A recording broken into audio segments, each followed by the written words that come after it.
Hello, how are we going? Thank you for joining me. If you are joining me live, say hello and tell me where you're dialing in from as well, or dropping in from. And if you catch the replay, always hashtag replay. I just wanted to drop in and actually talk about the changing landscape. So, across the three kind of core areas, there is, of course, the sort of stakeholder part, but I'm not really going to address that very specifically here. But, the market is changing so quickly, right? And so there's sort of three core parts of the landscape: the political, the legal, and the financial landscape. And so, is your business thinking about that and in the context of sustainability and the action that you need to take? Because I think that often it's the bigger businesses that are really proactive in their space because they always, well, they want to be seen as being progressive, but they're always the first to be scrutinized under these laws and regulations and so on. But I think it's an opportunity for businesses at all levels to be thinking about this because of the chance to really reduce the risk profile within your business and improve resilience by embedding sustainable thinking, not at the end, but at the start, at the design phase, at the concept phase, through your decision-making processes right from the very beginning. So really an ESG framework, and done properly. An ESG framework with a clear roadmap that has an accountability plan, which really keeps the business, the leaders accountable to the commitments that they made. And so what am I talking about here really? Why is it important to have this? Well, firstly, there's the political landscape. So, our governments are always changing. So right now we're moving to a phase, I know at least very much so in Australia, there is a lot of funding coming out to support businesses to take action on various elements of sustainability, climate change.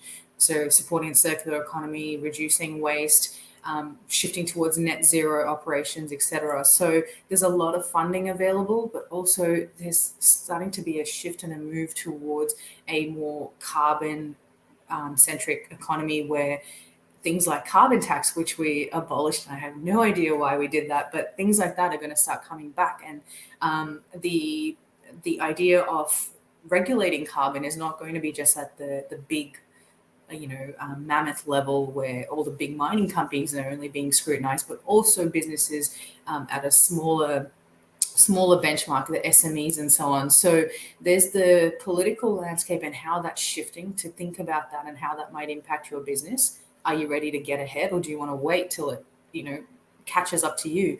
So that's one part. The next is the legal landscape. And so there's obviously compliance, environmental compliance, and most businesses do that already. But there are things like climate litigation, which is coming into play, and the people taking action on businesses who are not stepping up to the plate, who are not doing enough. That's one legal avenue where it can impact your business if you're not thinking about sustainability and climate change. But of course, as well, if you're a listed company, I know on the Australian Stock Exchange, if you're a listed company and you're not taking your climate diligence in terms of your action at a board level, then you can get deregulated from the ASX, the Australian Stock Exchange. And I'm sure that's the same case for many other stock exchanges. So there's certainly this legal component to it as well that's beyond just compliance and regulatory requirements for businesses. So, are you thinking about the legal ramifications of not taking sustainable action in your business? And then finally, the financial element, so the financial landscape and how that's shifting. So one key thing here is the TCFD, or really frameworks of the sort, which are talking about how we should be using our money more effectively to reduce climate risk and therefore reduce the climate impacts the financial impacts that we're going to face as a result of the climate risk. And so the TCFD really drives that forward pretty actively. But there are other sort of financial implications as well for obviously not considering sustainability and climate change, because there's a direct cost impact to your business if you don't have the right systems in place. And so if you haven't considered that, if you haven't quantified the risk and how that's going to impact your business, it can really hurt you in the long run. But there's so many levels to this, and as I'm speaking, it's coming to my mind. But to talk about that, it's going to take a lot of time. But I think just to touch on it really, the most progressive businesses are also looking at, considering their carbon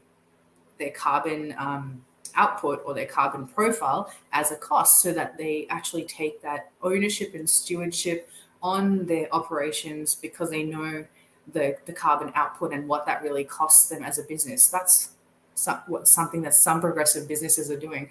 Another thing that businesses are doing that are on the more progressive side is considering what is the cost implications of the natural capital. So if they've got a farmland of, I don't know, 100 hectares. I'm not very good at measurements like that.